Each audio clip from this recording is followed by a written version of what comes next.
Third time now, Dana Chandler is back on trial, accused in the 2002 murders of her ex-husband and his fiancée. The trial got underway this week in Westmoreland with opening statements today as Chandler will represent herself in this case. 13's Callie Holthouse was there and has our report tonight.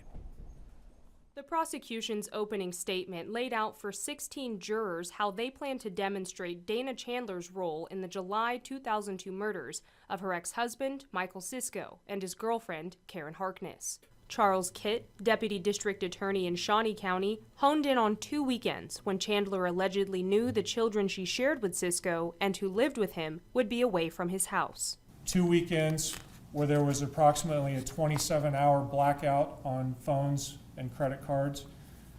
1 weekend, she admitted breaking into Mike's house and then waiting outside Karen's house. And the second weekend, we have the 2 murders. Prosecutors assert Chandler was obsessed with Sisko and Harkness, bitter about having to pay child support to her ex-husband, and emotionless upon learning about their deaths. The evidence is going to show you that it was this defendant, Dana Chandler, who traveled from Colorado to Topeka and committed these murders on July 7th of 2002.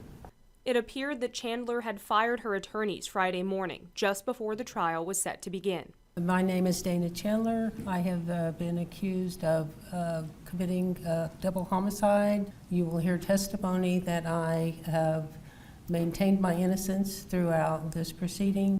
Now representing herself in court, she gave a brief opening statement pushing back against the prosecution's suggestion that she was emotionless about the death of her ex-husband. You'll also hear testimony that I was shocked whenever Richard Bowley called me and told me that my ex-husband had been killed.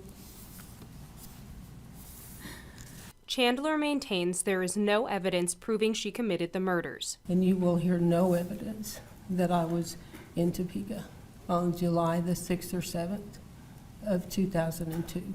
In Westmoreland, Callie Holthouse, 13 News. You may recall Chandler's first conviction in this crime was overturned. A second trial ended in a hung jury. The judge today granted a motion that prevents the jury from leaving the courthouse during the day. Since Westmoreland is a small town, the judge believes that could prevent the jurors from hearing about the case while out in public over a lunch hour.